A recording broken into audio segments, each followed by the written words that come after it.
ஆண்டவர் இயேசு கிறிஸ்துவில் பிரியமான சகோதர சகோதரிகளே, கிறிஸ்தவம் எப்படி உலகெங்கும் பரவியது என்று கேட்டால், ஒரு சிலர் ஆண்டவரை முதலாக தெரிந்து கொண்டார்கள், அனுபவித்து அறிந்தார்கள். பிறகு அவர்கள் மற்றவர்களோடு அதை பகிர்ந்து கொண்டார்கள். நம்ம நாட்டை எடுத்துக்கொண்டால், தொடக்க காலத்திலேயே தோமையான் இந்தியாவுக்கு வந்தார் என்று நம்புகிறோம். இன்னும் பின்னாட்களில் பிரான்சிஸ் சவேரியார் வந்தார். அவரை தொடர்ந்து எத்தனையோ பேர் வந்து ஆண்டவர் இயேசு கிறிஸ்துவை அறிவித்தார்கள். நாம் இயேசுவை தெரிந்து கொண்டோம். இந்நாட்களில் நாம் எப்படி ஆண்டவரை இன்னும் அதிகமாக அறிய பண்ணுவது?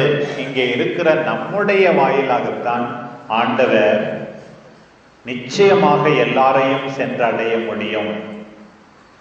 நம்முடைய வாழ்வு, நம்முடைய வார்த்தைகள், நம்முடைய நடைமுறை, நாம் மற்றவர்கள் மீது உண்டு பண்ணுகின்ற தாக்கம், இவற்றின் வழியாகத்தான் ஆண்டவரை மற்றவர்கள் அறிந்து கொள்ள வேண்டும்.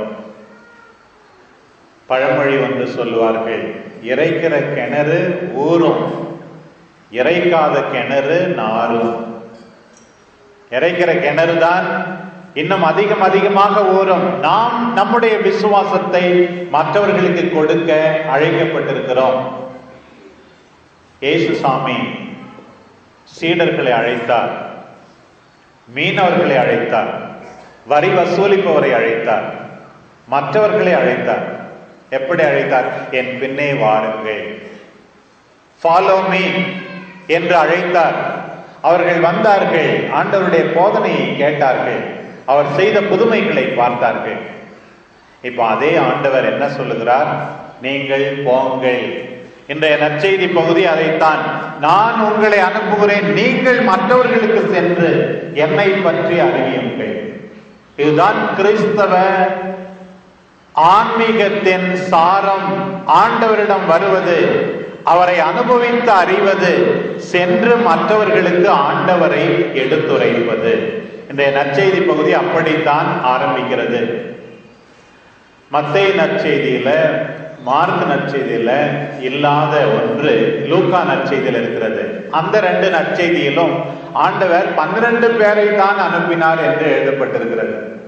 ஆனால் லூக்கா நற்செய்தியில 12 பேரை மட்டுமல்ல, இப்போது 72 பேரை இருவராக அனுப்புகிறார். 72 பேரை இருவராக அனுப்புகிறார். இதுல முதலாக இன்றைக்கு ஆண்டவர் நமக்கு சொல்லுகின்ற செய்தி, சாமியாரு, சிஸ்டரு, பாப்பானவரு, ஆயர்கள், இவர்கள் மட்டும் நற்செய்தி அறிவிப்பதில்லை.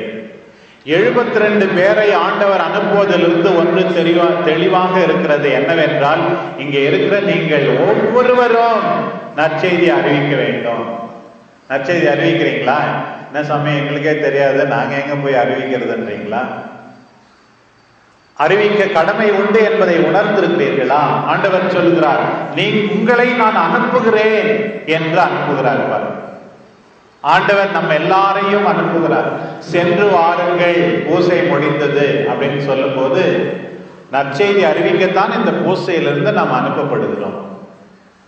போய் வாழ அனுப்பப்படுகிறோம், போய் அறிவிக்க நாம் அனுப்பப்படுகிறோம். அதை நாம் பல சமயங்களில் உணர்வதே கிடையாது. ஆண்டவர் போய் நீங்க என்ன சொல்லணும்ன்றதை விட நீங்க எப்படி இருக்கணும் அப்படின்னு சொல்றார். எப்படி இருக்கணும்? உங்களுடைய குடும்ப சூழ்நிலையில, பணிபுரியும் இடங்களில், பழகுகின்ற மக்களோடு எப்படி நடந்து கொள்ள வேண்டும்? ஆண்டவர் சொல்லுகிறார், ஓநாய்களிடையே ஆட்டுக்குட்டிகளை போல உங்களை அனுப்புகிறேன். அதுதான் இன்றைக்கு நமக்கு சொல்லப்படுகிற முதல் செய்தி. நம்ம எல்லாரும் ஒரு விதத்துல ஆட்டுக்குட்டிகளாக இருக்க வேண்டும். இதோ இறைவனின் செம்மறி என்று பூசையில நாம் பார்க்கிறோமே, அதே போல ஆட்டுக்குட்டியாக இருக்க வேண்டும். என்ன ஆட்டுக்குட்டி என்றால், மென்மையானவர்களாக, கனிவுடையவர்களாக நாம் அன்றாட வாழ்க்கையில நடந்து கொள்ள வேண்டும். The Lord doesn't want violence. The Lord wants people who love peace. சில பேர் வீட்டில் எப்படி இருக்காங்க, ஓநாய் மாதிரி இருக்காங்க, ஆட்டுக்குட்டியாக இருப்பதில்லை. மென்மை, கனிவு, சாந்தம், இதுதான் ஆண்டவர் அவரிடமிருந்து நாம் கற்றுக்கொள்ள சொல்வது. நீங்க ஒண்ணுமே பேச வேண்டாம், உங்களுடைய மென்மையும் கனிவும் இரக்க குணமும் ஆண்டவர் இயேசுவை மற்றவர்களுக்கு அறிவிக்கும். இன்றைக்கு நாம் பல இடங்களிலே பார்ப்பது வன்முறை, மற்றவர்களை அழித்து ஒழிப்பது. ஆண்டவர் அப்படி தன்னுடைய சீடர்களை அனுப்பவில்லை. ஒவ்வொரு சீடருக்கும் ஆண்டவருடைய மென்மையை, கனிவை பிரதிபலிக்க வேண்டிய கட்டாயம் இருக்கிறது. மற்றவர்கள் எப்படி வேண்டுமானாலும் இருக்கலாம், உன்னுடைய மென்மை, கனிவு உன்னுடைய பலவீனத்தை குறிப்பதில்லை, ஆண்டவர் முன் வல்லமையை குறிக்கிறது. பாருங்கள், ஓநாய்களிடையே ஆட்டுக்குட்டியை போல உங்களை அனுப்புகிறேன். நீங்கள் சொல்ல வேண்டிய செய்தி சமாதானம். இது இரண்டுமே குறிப்பதுதான். எப்படி இருக்கிறீர்கள் பாருங்கள். குடும்பத்துல உங்களோடு இருப்பவர்கள் உங்களை பார்த்து பயப்படுகிறார்களா? சில குடிகாரர்கள் வந்தால் பிள்ளைங்கள்லாம் அப்படியே பயந்து நடுங்கும். சில மனைவியர் கூட எவ்வளவு பயப்படுவார்கள். சில பேர் சண்டகாரங்களா இருப்பாங்க. எப்ப பார்த்தாலும் எப்பதான் இந்த அம்மா வருமோ, இந்த மாமியார் வருமோ, அல்லது இந்த மருமக வருமோ, நடுங்கி கொண்டிருப்பார்கள். இவர்கள் ஆண்டவருடைய சீடர்கள் அல்ல, இவர்கள் ஆட்டுக்குட்டிகளிடையே ஓநாய்களாக இருக்கிறார்கள். ஆண்டவர் சொல்வது, ஓநாய்கள் மத்தியிலே ஆட்டுக்குட்டிகளாக இருக்கிறார்கள். உங்களை மற்றவர்கள் மதிக்க வேண்டும், அன்பு செய்ய வேண்டும். உங்களை பார்த்து யாரும் பயப்படக்கூடாது. அப்படித்தான் இன்றைக்கு ஆண்டவர் சொல்வது. பாருங்கள், உங்கள் இயல்பை மாற்றிக்கொள்ள வேண்டாம். நாம் இருப்பதை எவ்வளவு நாளோ தெரியாது. நம்முடைய அன்புக்காக, அக்கறைக்காக, பணிவுக்காக, இரக்க குணத்திற்காக மக்கள் நம்மை போற்ற வேண்டுமே தவிர, நம்மை பார்த்து பயந்து நடுங்கிக் கொண்டு எல்லாரும் செத்தது போல வாழ்ந்து கொண்டிருக்க கூடாது. ஒரு ஞானி ஒருவர் ஆற்றிலை மிதந்து கொண்டிருந்த ஒரு தேளை பார்த்து எப்படியாவது அதை காப்பாற்ற வேண்டும் என்று முயற்சி செய்தாராம். மெதுவாக பிடித்து அதை வெளியே எடுத்து போட வேண்டும் என்று. அந்த தேள் அவருடைய கையில திரும்பி திரும்பி கொட்டுது. இருந்தாலும் அவர் தன்னுடைய முயற்சியை கைவிடவில்லை. திரும்பி திரும்பி அந்த தேளை எப்படியாவது எடுத்து வெளியே போட வேண்டும், தண்ணியிலிருந்து எடுத்து வெளியே போட வேண்டும் என்று அவர் கொண்டு போய் ஒரு குச்சையை வச்சு அதை அந்த தேளை எப்படியாவது காப்பாற்ற வேண்டும் என்று நினைக்கிறார். ஏறி வருகிற தேள் அவர் கையை மீண்டும் கொட்டுகிறது. ஒரு சிறுவன் அதை பார்த்து விட்டு, என்னது திரும்பி திரும்பி அந்த தேள் கொட்டுகிறது, இருந்தாலும் அதை காப்பாற்ற வேண்டும் என்று நினைக்கிறீர்களே, ஏன் என்று கேட்கும்போது அவர் சொன்னாராம், தேளனுடைய இயல்பு கொட்டுவது, அதற்காக நான் என்னுடைய இயல்பை மாற்றிக்கொள்ள வேண்டிய அவசியம் இல்லை. அடுத்தவர்கள் கெட்டவர்களாக இருந்தால், மோசமானவர்களாக இருந்தால், சண்டைக்காரர்களாக இருந்தால், நீயும் அவர்களுக்கு ஈடு சேர்ந்து கொண்டு கெட்டவர்களாக மாற வேண்டும் என்ற அவசியமே கிடையவே கிடையாது. இயேசுவின் சீடர்கள் அப்படி இருக்கக்கூடாதான். நீங்கள் உங்களை எப்படி அனுப்புகிறேன் பாருங்கள். ஆண்டவர் சொல்றார், யாரும் உங்களை ஏற்றுக்கொள்பவர்களிடமும் அனுப்புகிறேன், ஏற்றுக்கொள்ளாதவர்களிடமும் அனுப்புகிறேன். நீங்க அவங்க கிட்ட சண்டை போட்டுட்டு இருக்க வேண்டாம். உங்களுடைய கால் தூசியை தட்டிவிட்டு நீங்கள் பாட்டம் வந்து கொண்டே இருங்கள். ஆண்டவருடைய அக்கறையை பாருங்கள். பிரியமானவர்களை, மீண்டும் மீண்டும் இருதயத்தில் தாழ்ச்சியும் சாந்தமும் உள்ள என்னிடமிருந்து இனியாவது கற்றுக்கொள்ள மாட்டீர்களா? ஆண்டவருடைய முறையை பாருங்கள், வாழ்க்கை முறையை பாருங்கள்.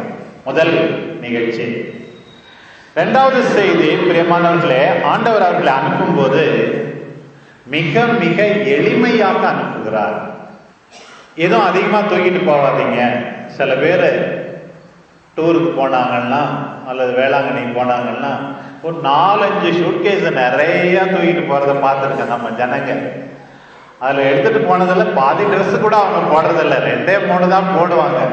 ஏன்னா இருந்தாலும் முன் யோசனையோட அவ்வளவு தூக்கி மூட்டை முடிச்சல பார்த்தா அவங்க கணவருக்கு, அண்ணன் தம்பிக்கெல்லாம் ரொம்ப ரொம்ப கஷ்டமாக இருக்கும். அவ்வளவு மூட்டை முடிச்சுகளை சுமந்து கொண்டு போவார்கள்.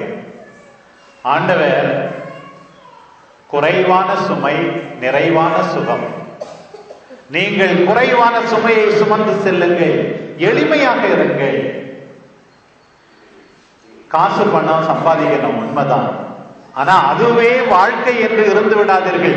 இன்றைக்கு மீண்டும் அந்த எளிமையை பற்றி ஆண்டவர் சொல்லுகின்றார் பாருங்கள். இன்னைக்கு குடும்பத்துல எல்லாம் நம்ம சேர்த்து சேர்த்து வைக்கிறோம், அதிகமாக சேர்த்து வைக்கிறோம்.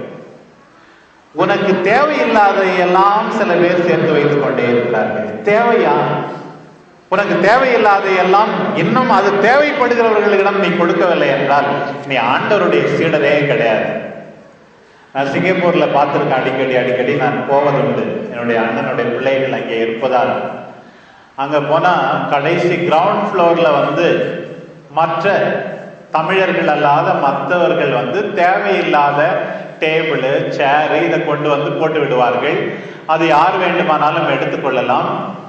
பக்கத்து அப்புறம் கொஞ்ச நாள் இருந்ததுன்னா கவர்மெண்ட் வண்டியே எடுத்துக்கொண்டு போய்விடும். அப்படி கிரவுண்ட் ஃப்ளோர்ல நிறைய சோஃபா டேபிள் எல்லாம் நிறைய கிடக்கும். இதெல்லாம் எடுத்துட்டு போய் நம்ம மேல வீட்டுல வைக்கிறவங்க யாருன்னா நம்முடைய தமிழ் மக்களாகத்தான் இருக்கும். அவர்கள் வீட்டுல எடுத்துட்டு போய் அவங்க தேவையில்லைன்னு கொண்டாந்து போட்டுக்காங்க. இவங்க வீட்டுக்கு போனா இடமே இருக்காது, உட்காரத்துக்கு இடம் இருக்காது, சாப்பிடறதுக்கு இடம் இருக்காது. ஏன்னா ஐயோ இவ்வளவு ரூபாயாச்சு, உடனே இந்திய காசுல கணக்கு பண்ணி பார்த்து ஐயோ இவ்வளவு ரூபாயாச்சே. பொருட்களை சேர்த்து கொண்டே இருக்கிறோம். ஆண்டவர் சொல்றார் பாருங்க, எதுவுமே வேணாம், மினிமம் எது தேவையோ அப்படி போங்கள். நீங்கள் எதற்காக ஆண்டவர் சொல்லுகிறார்? உங்களுடைய வல்லமை உங்களுடைய பொருட்களில் இருந்து அல்ல, என்னிடம் இருந்து. பழமொழி சொல்லுவாங்க, பொண்ணு அழகா இல்லைன்னா சரி இன்னும் கொஞ்சம் பவுன் போட்டாக்க நகை போட்டாக்க அது விலை போயிடும், கட்டி கொடுத்துடலாம் அப்படின்னு சொல்லுவோம். ஆழம் இல்லாத போது, நல்ல தரம் இல்லாத போது இப்படி மனிதர்கள் பொருட்களை அதிகமாக சேர்த்து கொள்ள நினைக்கிறார்கள். இந்த எளிமை கிறிஸ்தவர்களுக்கு தேவை. Great people really strike us by their simplicity. எளிமை நமக்கு தேவை. தூய்மை வேண்டும். அதற்காக ஆடம்பரமாக எல்லாவற்றையும் சேர்த்து வைத்துக் கொண்டிருப்பது கூடாது. இன்றைக்கு ஆண்டவர் இந்த 2 உதாரணங்களை சொல்கிறார் பாருங்க. உன்னுடைய கனிவு, உன்னுடைய எளிமை, இதுதான் உன்னுடைய வாழ்க்கை முறையாக இருக்க வேண்டும். உன்னுடைய அழகு எதிலிருந்து வருகிறது? அடுக்கடுக்காக பலவித சாயங்களை பூசுவதில் வருகிறது. தோலெல்லாம் சுருங்கி போனாலும் ஒரு கலை இருக்கிறதே அன்னை தெரசாவின் முகத்துல, சுருங்கி போயிருந்தாலும் அதில் தானே உண்மையான அழகு இருக்கிறது.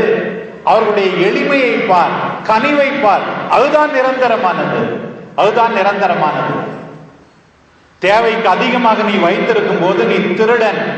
அடுத்தவர்கள் தேவையில் இருக்கும் போது அதை கொடுக்கவில்லை என்றால் நீ திருடன். தேவையில்லாத எல்லாம் இன்னும் உடுத்துவதற்கே இல்லாதவர்களுக்கு நீ கொடுக்கலாமே, இன்னும் உன்னை விட அதிக தேவையில் இருப்பவர்களுக்கு கொடுக்கலாமே. இதுதான் ஆண்டவர் உங்களை அனுப்பும் போது சென்று வாருங்கள் என்று ஒவ்வொரு பூசை முடிந்தும் அனுப்பும் போது சென்று வாழுங்கள், கனிவோடு இருங்கள், உங்களுடைய பிரசன்னம் சந்தோஷமாக இருக்கட்டும். அன்னை தெரசா அடிக்கடி சொல்வதுண்டு, உங்களை பார்த்தவர்கள் அதற்கு முன்பு இருந்ததை விட சந்தோஷமாக, அதிக சந்தோஷமாக உங்களை விட்டு பிரிந்து செல்ல வேண்டும். உங்களை பார்ப்பவர்கள் உங்களை பார்ப்பதற்கு முன் இருந்த சந்தோஷத்தை விட அதிக சந்தோஷமாக உங்களை விட்டு பிரிந்து செல்ல வேண்டும். அப்போதான் நீ ஆண்டவருடைய சீடர். பிரியமானவர்களை, தொடர்ந்து ஆண்டவர் சொன்ன செய்தி என்ன?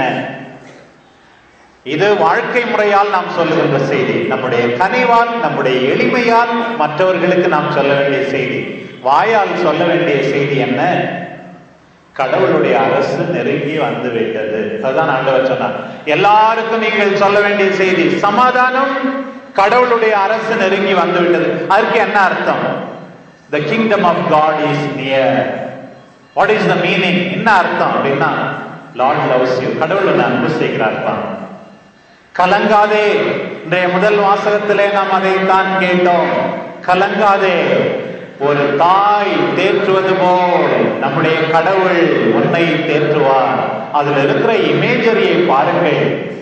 ஒரு குழந்தையை மார்போடு அணைத்துக் கொள்வது போல நம்முடைய கடவுள் நம்மை அணைத்துக் கொள்வாராம். ஒரு குழந்தையை தன்னுடைய முட்டியிலே காலிலே போட்டு விளையாட விடுவது போல் நம்முடைய கடவுள் நம்மை செய்வாராம். ஆறு போல நன்மைகள் பெருக்கெடுத்து ஓடுவான். நீதி பெருக்கெடுத்து ஓடுமாம். எல்லா விதமான வளமையாலும் ஆண்டவர் உன்னை நிச்சயமாக நிறைவு பெற செய்வாராம். அதுதான் நாம் மற்றவர்களுக்கு சொல்லக்கூடிய செய்தி. ஆண்டவர் உன்னை அன்பு செய்கிறார். நீ கடவுளுக்கு முக்கியம்.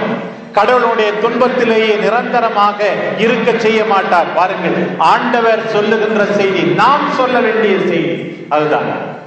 எல்லாரும் சொல்ல வேண்டிய செய்தி இதுதான். மற்றவர்களுக்கு யாருக்காவது ஒருத்தர், உங்களுக்கே தெரியும், கோயிலுக்கு வராதவங்க சில குடும்பங்கள் இருக்கலாம். இந்த விசுவாசத்தின் ஆண்டுல யாராவது ஒரு குடும்பத்தை நீங்க கோயிலுக்கு வர வச்சீங்கன்னா அதுதான் நற்செய்தி அறிவிப்பது. இந்த கூட்டத்துக்கு வாருங்கள், இந்த பகுதியை படியுங்கள், நான் இதை அனுபவித்தேன், நீங்கள் அனுபவிக்க, இப்படித்தான் தெரிந்து கொள்கிறார்கள். காலேஜில் ஹாஸ்டல் பிள்ளைங்க இருக்கிறாங்க, நர்சிங் படிக்கிற பிள்ளைங்க பக்கத்தில் இருக்க பங்கு கோயிலுக்கு போறாங்க. அதுல ஒரு பொண்ணு கோயிலுக்கே போறதில்லை.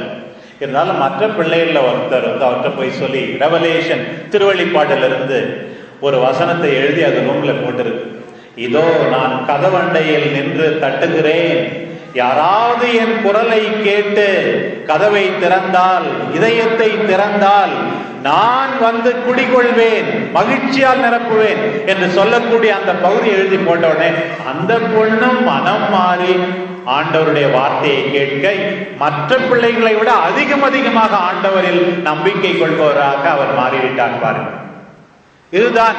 யாராவது ஒருவரை நீங்கள் கொண்டு வர வேண்டும். இங்கே ஆண்டவருடைய வார்த்தையை வாசிக்க வைக்க வேண்டும். ஆண்டவருடைய வார்த்தையை அதிகமாக கேட்க வேண்டும். இங்கே நான் கூட நம்ம தமிழ் பைபிள் முழுசையும் வந்து 2200 பக்கம் இருக்கு. எல்லாத்தையும் படிச்சு ரெக்கார்ட் பண்ணி வச்சிருக்கிறேன். இன்னும் கொஞ்ச நாள்ல வந்து அதை வந்து எல்லாருக்கும் மற்றவங்க வந்து கேட்க முடியும். நான் சொன்னேன் மற்றவங்க கிட்ட, நிச்சயமா நீங்க ஆண்டவருடைய வார்த்தையை ஒரு நாளைக்கு ஒரு புக்கு இல்லைனாலும் ஒரு 5 சாப்டர் கேட்டீங்கன்னா நிச்சயமாக ஆண்டவருடைய அன்பை உணர்ந்து கொள்வீர்கள். ஆண்டவர் உங்களுக்கு வல்லமையை கொடுப்பார், சக்தியை கொடுப்பார்.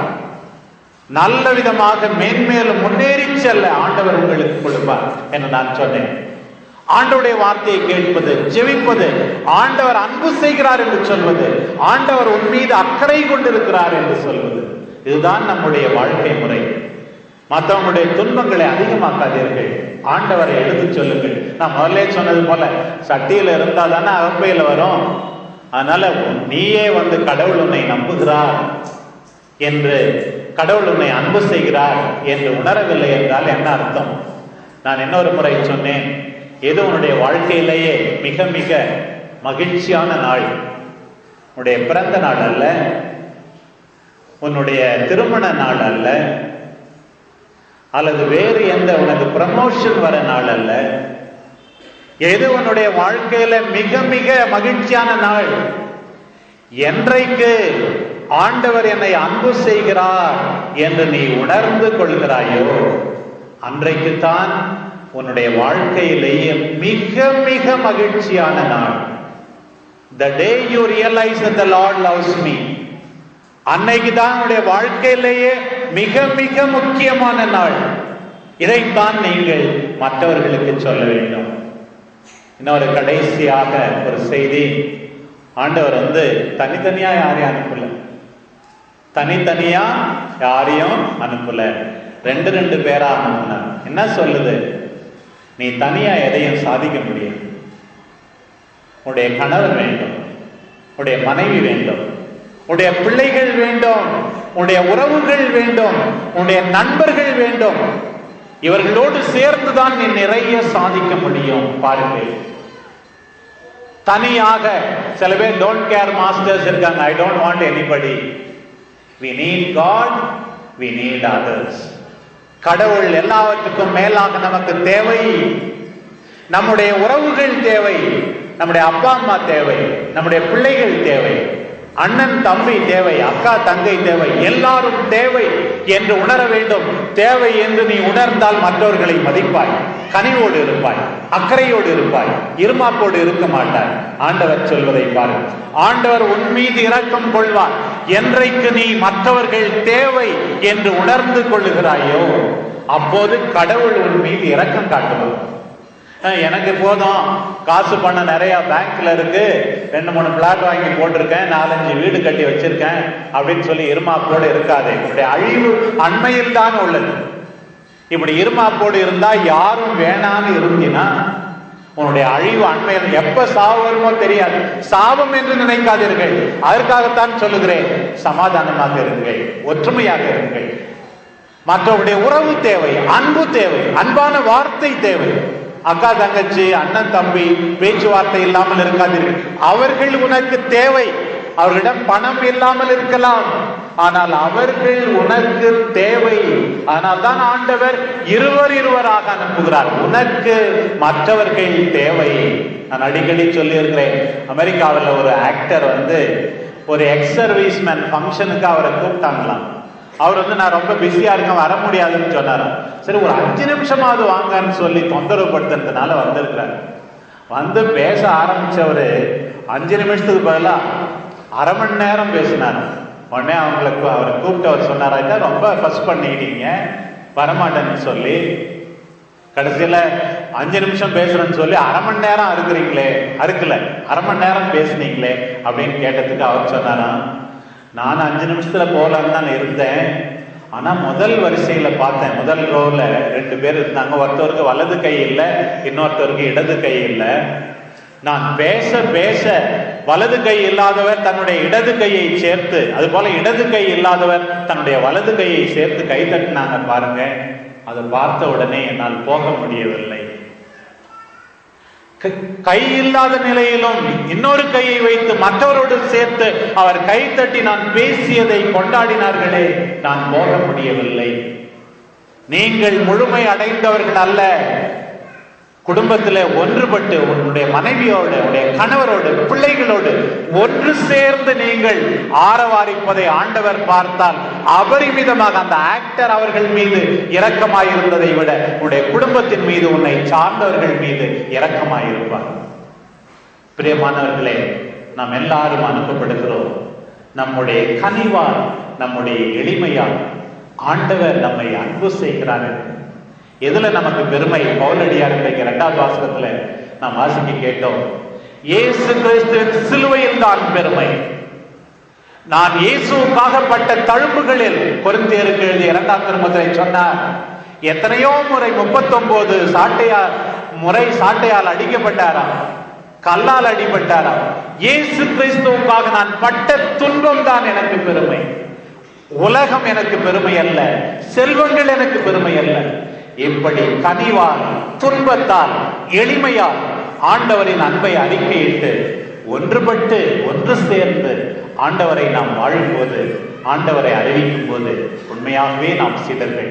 அத்தகைய வாழ்க்கை முறைக்கு ஆண்டவரின் திருப்பலியின் அருளால் நம்மை இட்டு செல்வாராக. ஆமென்.